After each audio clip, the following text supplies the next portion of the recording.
Allez, salut à tous, c'est Matt, on se retrouve aujourd'hui pour notre vidéo du dimanche. J'espère que ça va de votre côté. De mon côté, ça va. Enfin, en même temps, quand le marché monte, globalement, ça se passe plutôt bien. On va parler de plein de choses aujourd'hui. Évidemment, on parler de BTC. On va faire un bon axe sur les alts, puisqu'il y a quand même, vous le voyez, des setups qui se mettent en place. J'en ai noté 4 ou 5 là. On ira voir ça. Avant ça, on va faire un petit point sur Twitter. On va aller voir les threads qui sont en cours d'écriture et qui sont écrits. Les giveaways en cours. Et puis, ce sera déjà pas mal, je pense. Première chose, on avait tweeté sur le compte de la baleine pour parler un petit peu d'intelligence artificielle dans la crypto. Donc, parce que moi, c'est un vrai sujet qui me passionne et je pense que ça va être la prochaine grosse thématique, prochaine grosse narrative du prochain bull run. On voit que actuellement, sur le petit mouvement haussier qu'il y a eu, c'est surtout tout ce qui va être IA et data qui ont pump, même si un peu tout monte, mais c'est les premiers trucs qui ont pété. Mais je pense vraiment que ça pourrait être une grosse narrative pour le prochain bull market, étant donné que c'est vraiment un marché qui existe déjà, qui n'a pas vraiment encore pété en crypto et qui est vraiment un des big trucs, des plus gros potentiels dans le monde de la finance. Donc ça m'intéresse énormément. Donc on en a parlé pas mal. Donc je pense que je vais faire une recherche de ça. Le RLC je connais bien, qui est très très intéressant. Il y a quasiment plus de tokens en circulation, donc potentiellement très très intéressant. Le fait qu'il y ait une dinguerie qui pète beaucoup. Donc c'est cool, il y en a beaucoup, Ocean Protocol aussi. Donc ça m'intéresse énormément. Vraiment énormément. Si vous avez des coins IA qui vous intéressent, n'hésitez pas à me le dire en commentaire, on ira voir ça. Autre chose sur le compte de la baleine, du coup, il y a un giveaway de 300 balles à gagner en token. 3 vainqueurs, tout simple, follow, RT, vous connaissez l'histoire. J'ai mis à rejoindre le Discord, mais c'est pas obligatoire. L'important, c'est de RT le tweet qui est cité, donc le tweet de présentation, le thread de présentation de Minterra, projet dont je suis advisor, on en reparlera bientôt. Mais n'hésitez pas à y aller, c'est cool. Et puis en plus de ça, dans ce thread, vous verrez à la fin qu'il y a 100 000 balles à gagner en token, répartis entre 4 ou 5 vainqueurs, donc n'hésitez pas. Ça peut être très intéressant. Sur mon compte perso, je remonte. Du coup, j'avais pas grand chose de très intéressant à part le thread que je viens de poster sur les films de trading et investissement. J'estime que c'est la période la plus optimale pour regarder ce genre de film, pour passer le temps et pour un peu rester dans le monde de la finance et tout, et apprendre sur toutes les mécaniques de la finance, etc. Pour les plus débutants, ça peut être vraiment bien. Il y a 33 tweets, c'est très long, ça m'a pris longtemps à faire. Vous le voyez, je me suis aidé d'IA pour les images. Elles sont pas toutes ultra réussies, la 2 est la moins réussie, mais celle-là et celle-là est vraiment top, sont vraiment top. Je me suis aussi aidé de l'IA pour le texte un petit peu, même si bien sûr je l'ai mis à ma sauce en fonction des films que j'ai vus, etc. Je les ai pas tous vus, mais franchement je vous le recommande, le thread est plutôt bon. Et puis je pense que vous connaissez, j'ai remonté sur la liste, mais je pense que vous connaissez les 3-4 derniers qui sont les plus récents.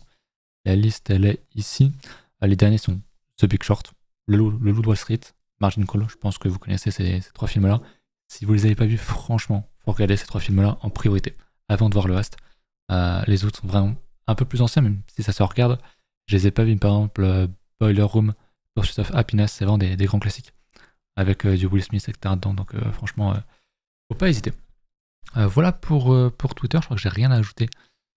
Sur ce réseau, on va aller checker TradingView, bien sûr.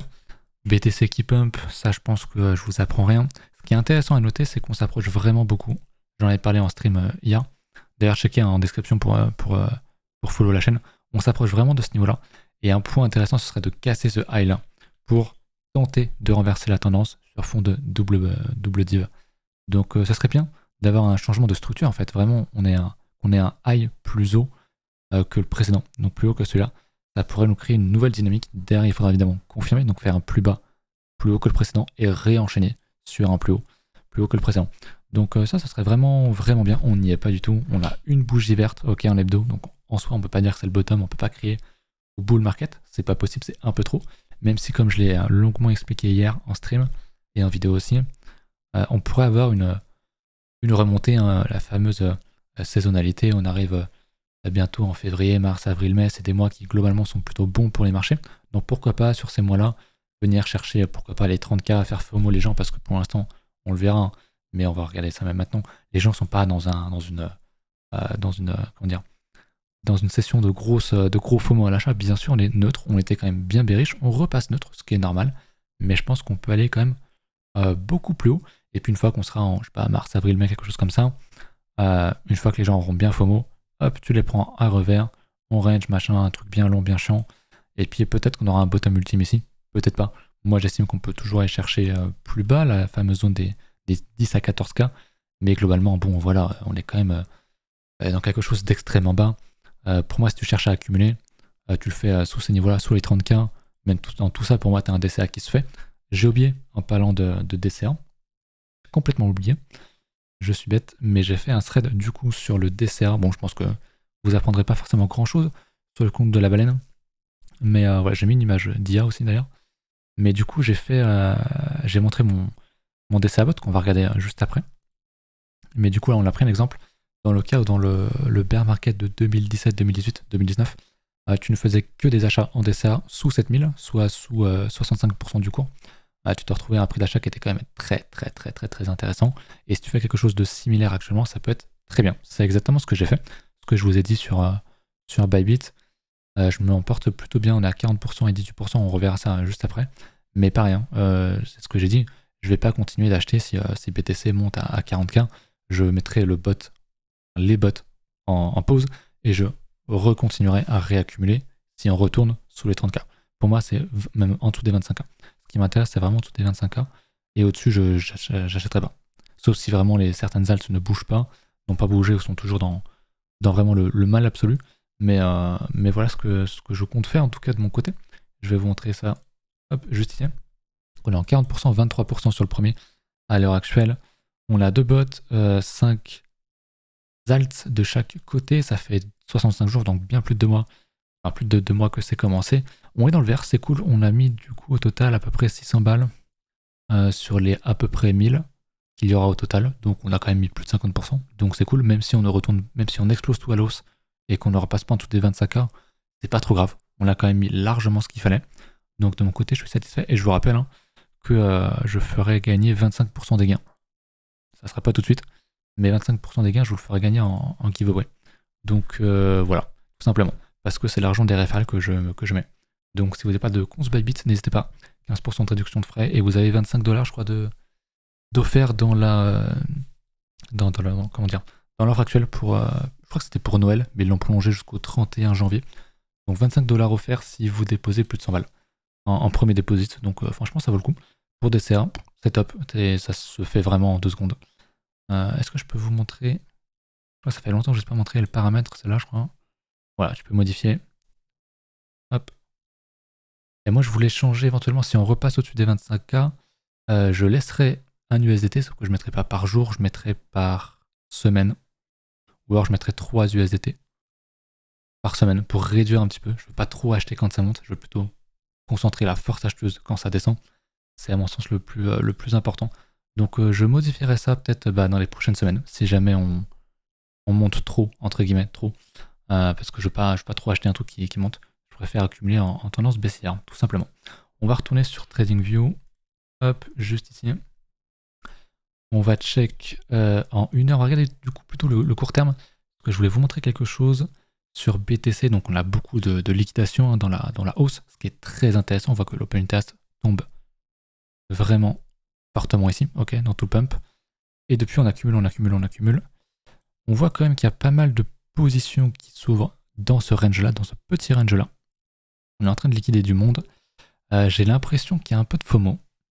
Et je me demande si c'était pas à la vente, puisqu'on a un CVD futur et un CVD spot qui tombent, qui font des plus bas, alors qu'ici on ne faisait pas de plus bas. Donc je me demande si on n'irait pas continuer le mouvement encore à la hausse, et du coup aller casser le fameux plus haut que je vous montrais en hebdo, et pourquoi pas aller chercher les 22K, etc. Donc je ne prendrai pas de position ici dans tous les cas, pour moi c'est pas smart. Mais voilà. Voilà ce que je voulais vous montrer. On va refaire un petit tour sur autre chose qui m'inquiète quand même, mais c'est du très court terme, vous le savez. Ouais, là c'est quand même beaucoup. Au niveau des liquidations, on a quand même 2500 liquidations longues contre seulement 500 shorts. On a vraiment énormément de gens à liquider si on va plus bas, ce qui est normal vu le mouvement. Donc finalement peut-être qu'on range, mais peut-être que c'est plus une distribution plutôt encore une accumulation. Sur du court terme, je pense qu'on peut revenir assez facilement retester des niveaux, donc les 20K. Je vais vous remontrer ça. On va se mettre plutôt par ici, on va se mettre sur le H4. Voilà. Hop. Revenir, pourquoi pas chercher l'order block qui est à 18.8, donc 19K. Pourquoi pas revenir retester ce niveau, mais ça ferait peut-être un peu beaucoup, vu le mouvement qu'on a eu. Hop. Ouais, 38.2, pourquoi pas, jusqu'au 50%. Si on casse les 50%, pour moi, ce serait vraiment pas bon, même si souvent on va chercher le 61.8. Mais j'aimerais bien qu'on revienne 38.2, 50% pour choper un achat, éventuellement, et aller faire un plus haut derrière. Mais pour l'instant, très clairement, t'achètes pas ça, c'est juste du pur FOMO et rien d'autre, quoi. Vraiment rien d'autre. Au niveau de la liquidation, enfin des liquidations plus long terme, donc pas court terme, on s'en fout, plus long terme, on s'approche encore des liquidations au nord. On a encore accumulé plus de niveaux à aller détruire, à aller chercher au nord, plus de liquidations. Le top étant à 25 000, ce qui est selon moi tout à fait possible. Je crois que ma target max, on en avait parlé en stream. Je crois que c'était 27, on va regarder ça. Mais sinon, il y a quand même beaucoup de niveaux à 15K, mais c'est encore assez loin. Je pense qu'il y a plus de chances qu'on aille chercher les 25K pour ensuite peut-être aller chercher les 15K que l'inverse. Je voulais voir... Qu'est-ce que je voulais vous montrer? Les 27K, c'était sur du daily, je crois, parce qu'on avait une petite structure. Ah, voilà, c'est ici. Les 27K, c'est là. C'est ici, vous voyez, le petit niveau là. Et je crois que ça correspondait à un gros niveau Fibo aussi. Hop. Voilà, les 38.2. Pour moi, très clairement, ici, c'est TP max. TP max. Même si on va plus haut derrière, bon, bah, tu vas jouer sur le 15 minutes, sur le 1 heure, ou continuer sur les alts. Mais pour moi, si tu prends pas de TP sur les 27 000, c'est une énorme erreur. Techniquement, si tu avais acheté même ici, t'es déjà en prise de TP, il n'y a pas de honte à ça. C'est même assez normal. Au niveau des alts, on va regarder ça. Mais première chose à noter, c'est que déjà au niveau du total, on commence à bien se retourner. Donc c'est le market cap du marché entier. BTC, Ether compris dedans. D'ailleurs, on doit avoir une bonne trendline beaucoup plus propre que sur BTC, j'imagine. Ouais, pile dessus. On est en train de la casser, donc c'est intéressant. Je vais regarder ce que fait le SP. Le SP qui ne casse pas encore, mais qui est sur le point de le faire. C'est ce que je disais, hein. On a beaucoup de niveaux à aller chercher au-dessus, beaucoup d'équilations. Je pense qu'on pourrait faire un petit short squeeze, encore, pour prendre pas mal de liquidités, pour prendre les gens à revers. Je pense que c'est quelque chose de tout à fait possible. On va retourner sur le market cap qui est ici. Donc ouais, il y a quand même un bon potentiel. Ce que j'aime beaucoup, c'est bien sûr double div. Ça ressemble beaucoup à BTC, double div en l'hebdo sur un squeeze momentum qui est très lent, qui donne très peu de signaux, et une double div, c'est quand même quelque chose de très puissant. Et il est en train de valider sur la bougie actuelle, sur la cassure, donc pour moi c'est quand même un très bon signal. Et ce que j'aime bien, et encore plus beau que BTC, c'est ce fameux retour sur ATH. On est pile dessus, à très peu de choses près. Là où BTC s'est un peu enfoncé, il a un peu venu un peu plus bas, mais je trouve ça quand même très très propre. Et vous le savez, on l'a jamais fait sur tous les autres cycles. On n'a jamais retesté pile un niveau. On est toujours allé beaucoup plus haut en fait, tellement c'était volatile. Et en fait, même sans retester l'ancien ATH, on faisait quand même des moins 80%, moins 85%. Là, on est bon sur le total. On va être sur du moins 75, à peu près comme sur BTC. Et on vient tout juste de retester l'ATH. Donc, c'est un phénomène. Quand tu vas l'avoir 2-3 fois, les gens vont dire ok, on l'a fait 2-3 fois, bon bah maintenant, la prochaine c'est la bonne, on sait où acheter, on y va. Sauf que du coup, on le transperce et on va beaucoup plus bas. Là, on l'a jamais fait. Et c'est la première fois qu'on fait ça. Moi, j'aime beaucoup retester pour la première fois un support. C'est très bien. C'est beaucoup mieux que de le racheter quand on retourne dessus pour la 2, 3, 4, 7e fois. Comme je vous le dis, plus on reteste un support ou une résistance, plus il ou elle a de chance de casser. Et c'est le premier retest. Donc pour moi, c'est un niveau fort. On a un niveau mensuel avec un signal hebdo, avec en plus une trendline. Ce serait très bête de se dire qu'on n'aurait pas un mouvement aussi ici. Je dis pas que ça va être le bottom, que ça va être l'ultime mouvement aussi. Mais on a un potentiel, quitte à ce qu'on aille plus bas derrière.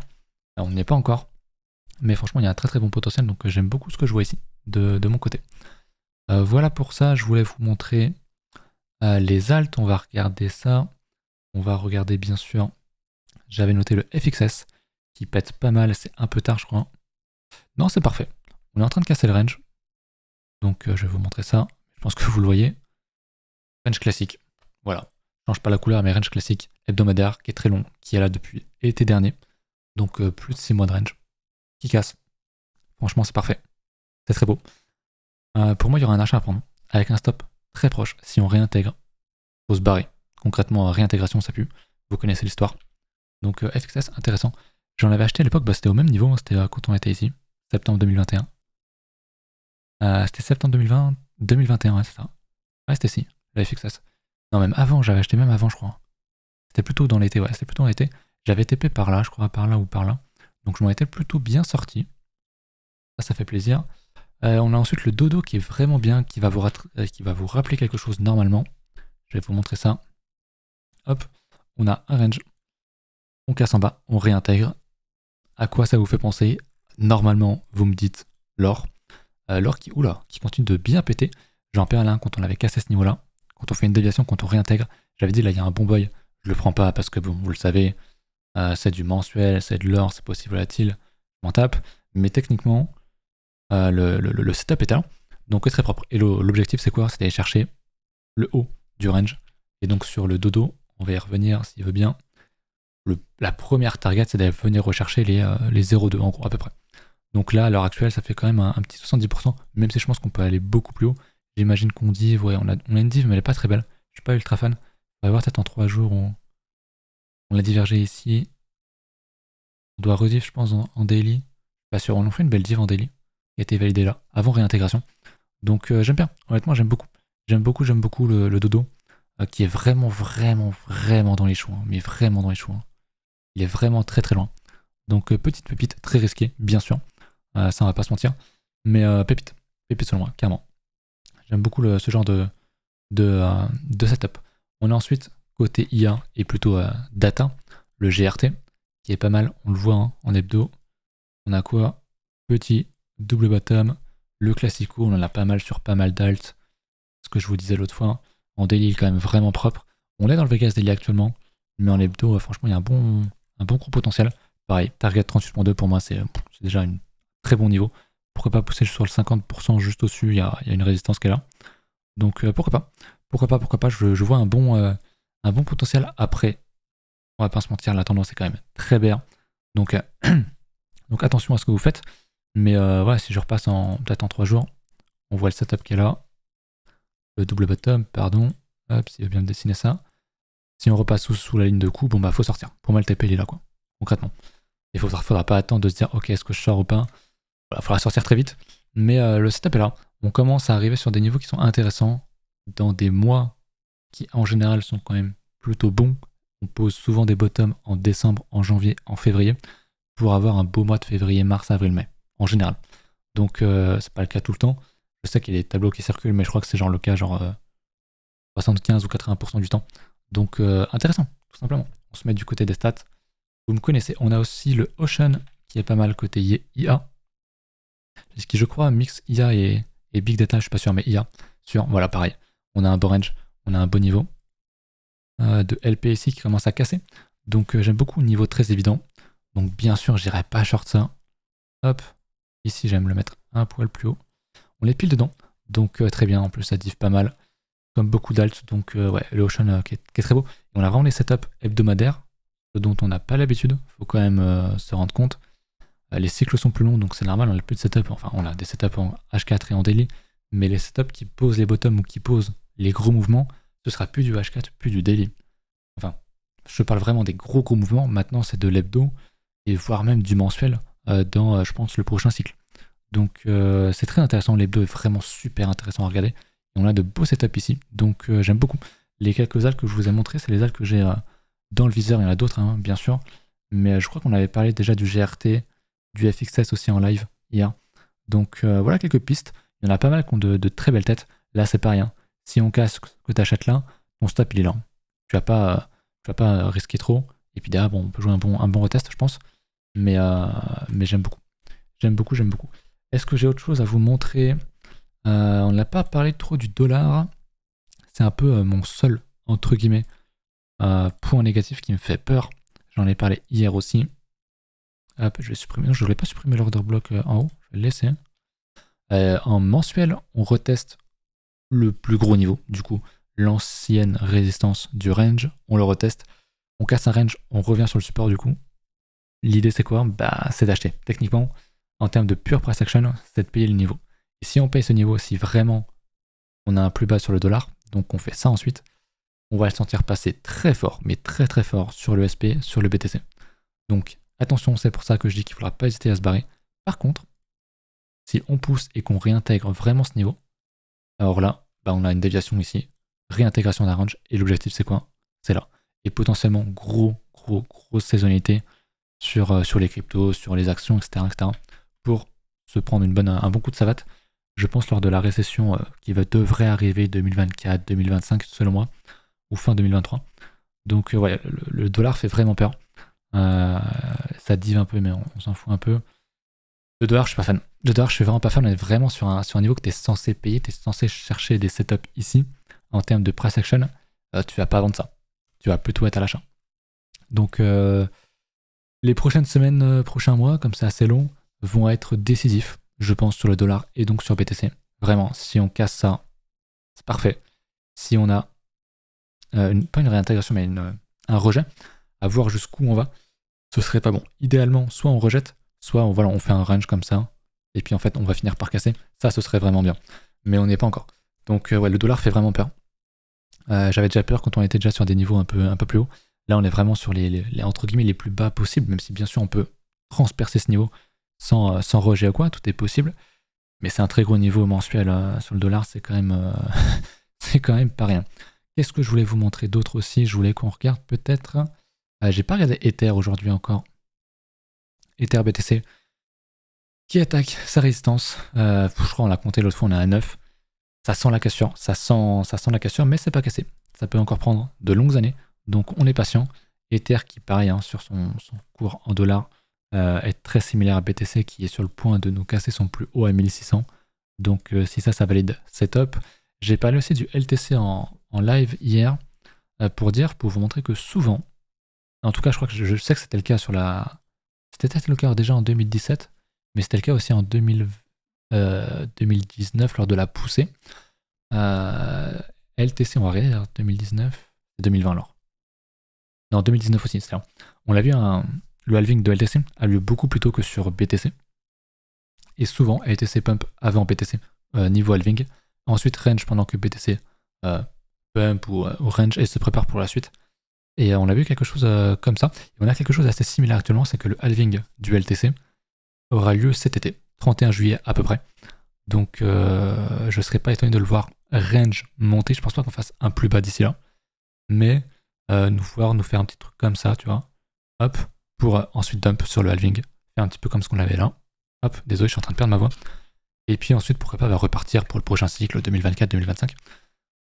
Et souvent, LTC donne, je dirais, un petit peu le mot d'ordre à Bitcoin en termes de halving, parce que son halving a lieu un peu plus tôt. Donc ça, c'est intéressant. Je ne sais pas si beaucoup le savaient, mais c'est vrai qu'on en parlait à l'époque, parce que je me souviens très bien moi, de cette époque-là, en 2019, où tout le monde était en mode, putain, LTC, let's go, quoi. En plus, il y a le halving, on achète. Bon, le halving a tout fait dump, bien sûr. Buzz the news, sell the rumor. Non, c'est l'inverse, pardon. Buzz the rumor, sell the news. T'as le halving qui arrive dans quelques mois, tu commences à acheter, et puis quand on arrive à quelques semaines du halving, il est temps de vendre, c'est trop tard. Tout simplement. Donc ça, c'était un bon truc. Donc je serais pas étonné de voir le LTC, j'en ai déjà parlé la dernière fois, mais qui vraiment nous fait une très bonne structure, où on casse, on réintègre, on refait encore un plus haut. Donc franchement, le LTC, c'est pour moi actuellement un des plus propres. C'est vraiment un des plus propres pour moi, avec ceux que j'ai présentés, mais qui sont quand même un peu plus risqués parce que plus volatile. Le LTC, ça reste quand même une des plus grosses cryptos. Voilà pour ça, je crois que j'ai rien d'autre à ajouter. J'espère que la vidéo vous a plu. N'hésitez pas à liker, partager tout ça, participer au concours. Très important. Je serai pas là. Il y aura une vidéo, je pense, mercredi, vendredi, je vais essayer. Mais dimanche prochain, il n'y en aura pas, comme je suis à l'event à Auxerre, j'en ai parlé. Et puis voilà. Sinon, on stream mardi, jeudi, je pense. Donc écoutez, à bientôt. Salut.